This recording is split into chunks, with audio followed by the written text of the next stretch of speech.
What's up, ladies and gents? xcalizorz here, bringing you some more from the desk of xcal. And today we're going to be talking about good old Call of Duty Vanguard. Its release has finally graced our presence here. And before anyone mentions, it's like, hey man, you said you weren't going to buy it, dude.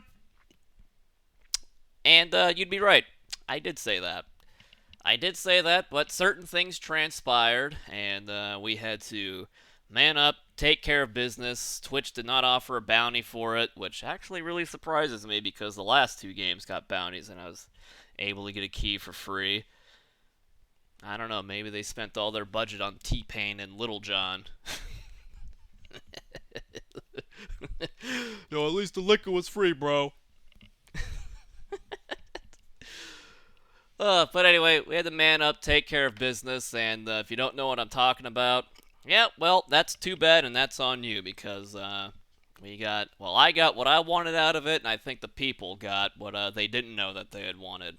It was a good time. You should have been there. But anyway, we are here today to answer the age-old question that I get every single year around this time. What does your boy Bruce think about this year's Call of Duty? Well, as far as the multiplayer is concerned, I do enjoy what Vanguard is offering more than I do Modern Warfare and Cold War. I mean, that's kind of faint praise.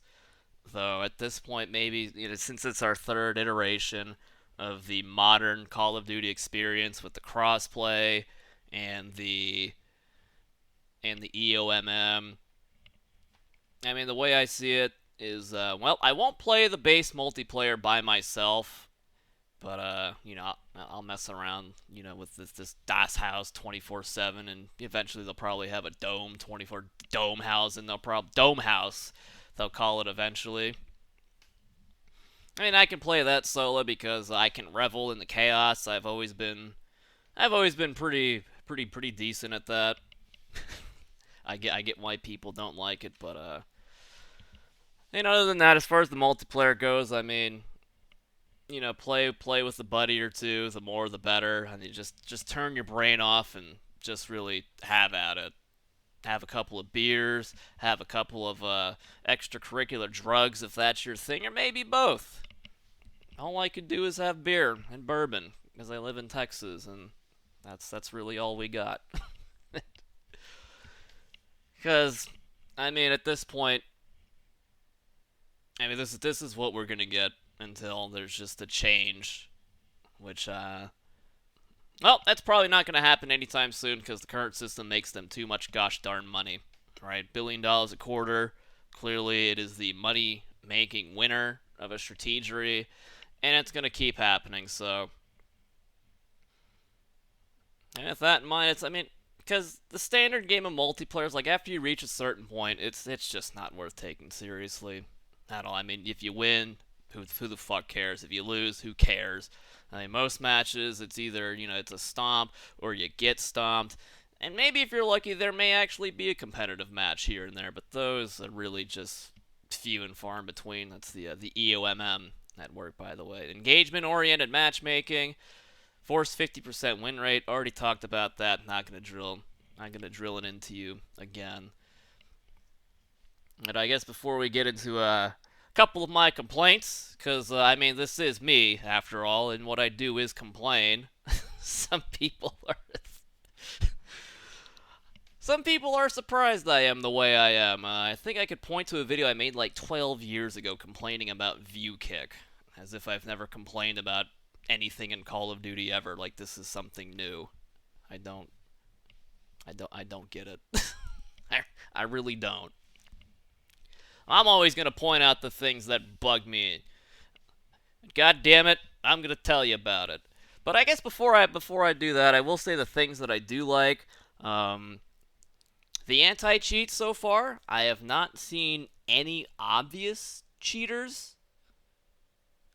There are one or two people, at least two people, that if they were walling, may not be surprised, but there is nothing just overtly blatant. Certainly no one going like 102 mowing people down with insta-kill headshots from an MG42 or anything like that, so that's good to see.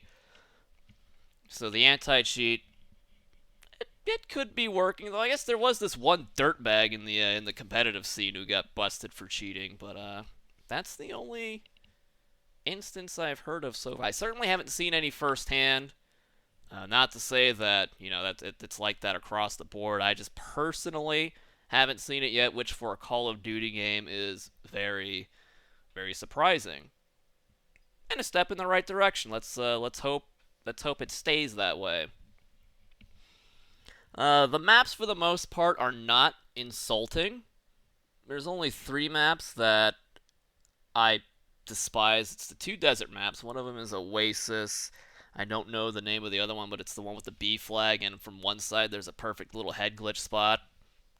If you played Domination on that map, you know exactly what I'm talking about. You're either that guy head glitching that spot, defending B, or you're the guy on the other side trying to get him out of that spot.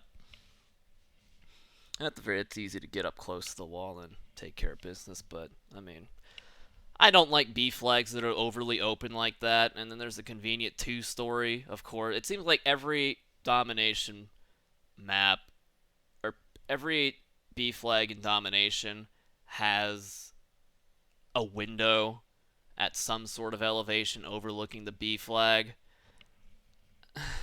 Why? I hate that. I hate it, but... Oh, and the fucking church map, too. Oh, Damascus? The big church... There's a big church on one side, and the other side of the map... And the other side of the map has an outhouse. And it's a big open area in the middle with one narrow lane on one side and a forested area on another. And, yeah, that map fucking sucks. I mean, if you're playing against a team that knows what's up, they're just gonna sit on that roof, and there's really not much you can do about it. I think one of the most one-sided beatdowns I've been a part of was on that map, and after a certain point, I was like, I'll just sit on the outhouse and make the most of it, and hope this thing ends soon. Just take your beating and accept the free win you're probably gonna get next match. Which I did think we won the next match, but anyway, for the most part, maps are solid enough. I know people have their issues with Dome and Das House, but I thrive in the chaotic environment somehow, some way. I've always been good at Shipman and Nuketown and all that stuff. I don't know. That stuff just, I don't know, comes natural, I guess. And the perks for the most part seem to be pretty well balanced. I don't know. I don't play the smaller game modes, so I don't really have a problem with Ninja being uncounterable. I'm usually not trying to listen in that hard anyway. way too much going on to try and pay attention to footsteps, and I don't plug in the mix amp to dial it in and all that crap. Too old to care. But, I think I've settled on, like, a combination, well, depending on what's going on. Fortified, Dauntless is a really fun perk, Radar, High Alert. High Alert is really neat. I mean, good lord, if you've got, like, Syrian level aim, man. The flicks I wish I could do. If I was quick enough. But, I was never that quick, even if I was 10 years younger, so... Perks seem to be in a pretty good spot, and I think that's where my praises end, unless I'm missing something obvious here. I've not tried the zombies yet, and I've not heard anyone say anything good about it yet. I think I heard you can't pause in single player. Like, yo, man, you haven't even tried. You heard? I don't know. As people ask me to play zombies, and I think they just want me to play it for like 30 minutes and get frustrated. So, I'll wait a bit on that. And the campaign is the shit. Very boring.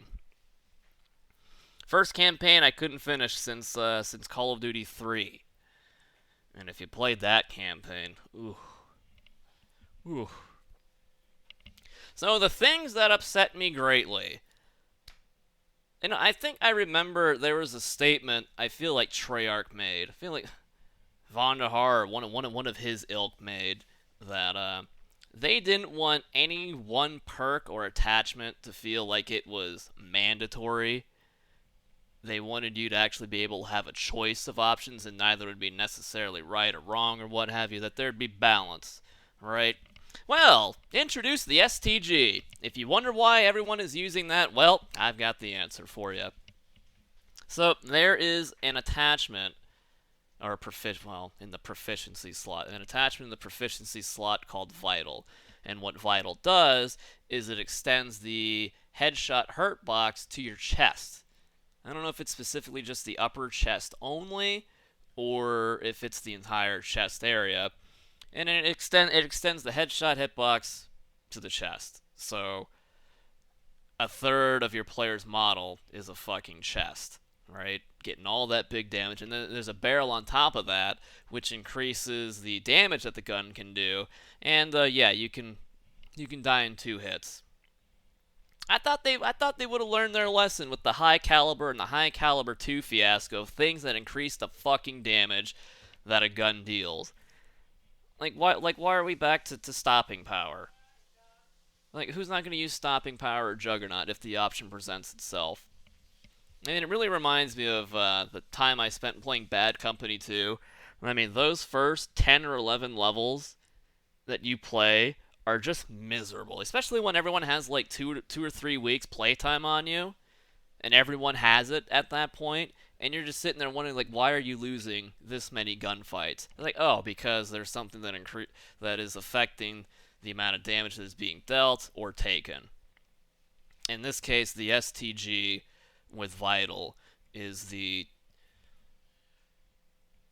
I mean, I lost my train of thought. But I mean, why? Why does it exist? It was even worse like the first day, because if you pre-ordered the game, you got a blueprint called the Rat-a-tat, which had this Vital proficiency, and it took a couple of hours to realize what was going on. I was like, why am I dying to this gun so much? Why is it killing so much faster than my STG? My STG isn't doing what this guy's is doing. No, it's because it's fucking attachments. And if you're well, Bruce, in my lobbies I see a lot of variety. Yeah, well, you know what I say to that? I wish I was playing in your bracket, because that sounds fucking awesome. Oh, wait a minute, I've been playing a lot of Das House lately. It's a lot of broken shotguns. We'll get to that in a moment. Yeah, and then the SVT has it as well. I haven't personally used it, but that thing has the Vital proficiency and can kill in 1 hit to the chest as well. Damage increasing attachments have just no business, because then if you're not using it, you're gimping yourself, and if you're gimping yourself, something is mandatory. And I mean, per their own words, that wasn't what they were all about, but I guess they have decided to change their mind, because High Cal and High Cal 2 are such great attachments. Alright, and so moving on, the 6v6 playlist. So, that is permanently on the I will never play 6v6 in the multiplayer ever again category, because there have been several instances where these matches are starting 4v4. 4v4 in a Call of Duty game that is brand new. It has crossplay. I mean, say what you will, it's like every year they say, "Yo, Call of Duty is dead, man." I mean, unless I was lied to, Cold War is the greatest selling game this year, in the year of 2021. I don't think Vanguard is magically, well, can't believe that game only sold 500,000 units. No. This title is a license to print money. There's no way that not even a week into the game, we can't fill up a 6v6 lobby. See, this is where someone like me really gets fucked, because the way the algorithm is trying to, it's fucking with me. And so these matches will start 4v4. I actually had a match on Tucson that was 4v4 for like 4 minutes before one person joined in. 5 minutes later. And I think the match never even actually filled up. I think it was 6v5, and then the enemy team ended up rage quitting. It was a party of 4, and I guess they couldn't handle the heat we were bringing.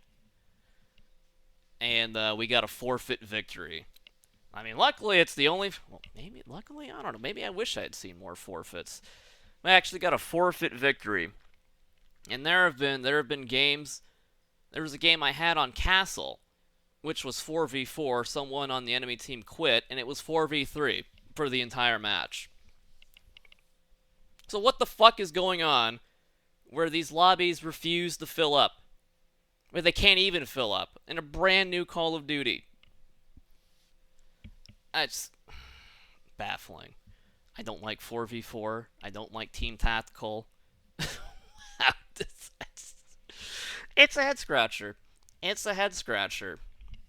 So, I mean, at the very least, you know, we've got the assault and blitz pacing, and you still get 6v6 in the assaults playlist, but more often than not, unless it's throwing me in a game in progress, I can see the 6v6 and, you know, take my candy ass and fuck off from it. The 6v6 is the shit, because it may as well be called the 4v4 playlist. Oh, that's modern Call of Duty for you, boys. Gotta find the entirely optimized experience just for you.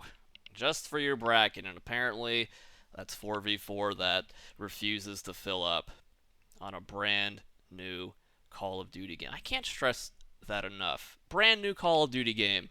And this has got to be the peak player base size, right? Still starts 4v4.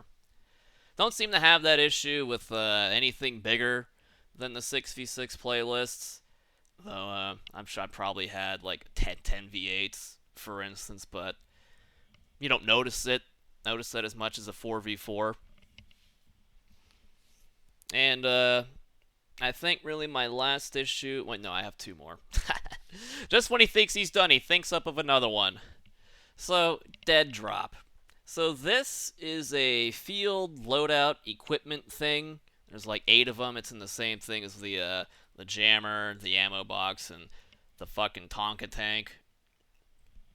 So what dead drop is if you pop this thing while on a kill streak, if you die before completing your streaks, you will respawn and it will remember where you left off. So like, let's say I'm on a 3 kill streak and my last kill streak requires 9.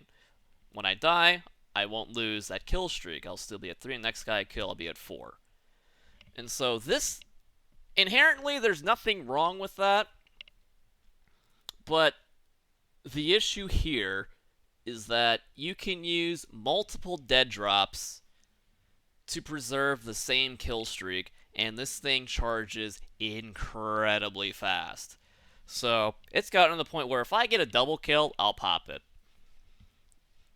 And, you know, if I get another 2 or 3 kills, it's back up already. And I'll be on a 4 or 5 kill streak, and if I die, as soon as I spawn, I can pop it again, and that kill streak is preserved. And so, really the big problem with, like, going back to kill streaks instead of score streaks is it allows people... Well, it doesn't allow people. People would do this regardless. It just incentivizes people to play more like dirtbags. You sit in the back of the map and rack up the kills, and... I mean, if things aren't going for them, I mean, they can really just wait. Because even if you don't get any kills, the thing still charges really quick on its own. And so, I mean, you really have an infinite amount of tries as long as you have the patience to really get your full set of streaks using this thing. And I don't think most of the people have caught on to how powerful the dead drop is. I mean, if you haven't used it yet, give it a try. I mean, it's a game changer. Again, I'm not opposed to it like being a thing, but the fact that you can use multiple to multiple dead drops to preserve the same streak is absurd. I mean, once I got it, I mean, easy bombers, easy flamethrower. I mean, what more is there to say? It shouldn't be that way. You only get to use it once for one kill streak, and then that's it. All right, and then the last thing. So I'd like to think this will be the easiest thing to fix. The shotguns. So with Das House 24/7, of course, comes shotgun lobbies, right? And so I figured, well, I mean, this is just mindless chaos. This is a perfect opportunity to level up some shotgun action.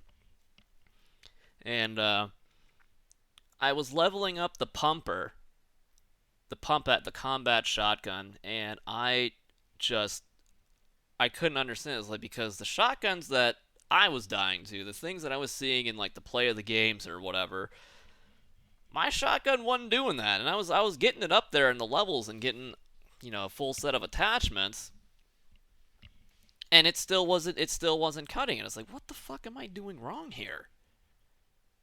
And so, I mean, it wasn't something that I would have figured to do, because just like, I don't know, it's like, reading it on paper, it sounds stupid. But so this is a secret for the pump action. So what you do is you put on the sawed-off attachment, and you change the ammunition to buck and slug. And so what the sawed-off part does is it widens your pellet spread, gives you big damage, but decreases the range. And then what the buck and slug does is it takes away 2 pellets and replaces those 2 pellets with a slug. But there's a weird interaction going on here, and I'm 99% sure it is turning however many pellets are left into all slug shots. So you don't even really need the aim. Your aim doesn't have to be particularly good. If they're anywhere close to the center of your screen, they're dead. And the range is pretty fucking good. So I think when I play later today, I'm gonna go terrorize a couple more dorks with that, because at this point I live for rage mics. I've gotten 1 death threat already. Let's see if I can get a couple more. Well, I mean, it wasn't a direct death threat, but I mean, the man was asking for my address, and I doubt it was to deliver a cake. I mean, these people were getting fired up. I told them that they needed to commit to positivity, and he wanted my address because of it. People are weird. People are freaks. So I say to that, grind out that shotgun and piss people the fuck off before they fix it. That's my stance. And I think that really pretty much covers my thoughts on the Vanguard. A too long didn't listen type deal. If you like the last 2 multiplayers, you'll probably like this one. If you didn't like either of them, this game is not going to do anything to change your mind, unless you just embrace my demeanor about it, which is, just play with a couple buddies, grab some drinks, turn your brain off, and that's all there is to it. I'd say 2042 is literally right around the corner, but first reports are not looking so good. I'd like to think that they'd rebound. I mean, say what you will about DICE, they do support their games for a year or 2. I don't know. We'll see. Speculation is useless at this point. But yeah, that's pretty much it. Oh, and by the way, Bloom, random bullet deviation, gotta love it. Sometimes you'll beam, sometimes you won't. Why can't we just make bullets go where you point? Is that so hard? Oh wait, I guess they felt they need to do that because of all these attachments that reduce recoil, and so when you get your gun to be a literal laser beam due to all the recoil reducing attachments, I guess they're like, oh shit, we kind of fucked up. Well, let's just add Bloom and keep our 10 attachments, and that's what I think was going on there. But yeah, that's pretty much all I got. That was actually ended up being a lot longer than I thought it would. which seems to be the case with all of these feet docs videos. And by the way, I do apologize for not posting anything last week, but there really wasn't anything as far as games that I wanted to talk about. I thought maybe talk a little sports, a little wrestling, but I don't know. The last thing I want to do is force these videos. I mean, if I got something to talk about, if I got something to talk about, believe that it will. I will say it on the YouTubes. Last thing I want to do is feel like I need to force myself to put out a YouTube video. I'm way past that fucking point, so don't have to worry about that. So, here's my thoughts on well, the current crisis. I don't know. Nah, you won't have to worry about that. But yeah, that's all I got. So I guess it's time to fuck off on out of here. So wherever you may be, have a good night, have a good morning, have a good evening. Thanks for watching, listening. Hope you enjoyed it. We're out of here. Peace!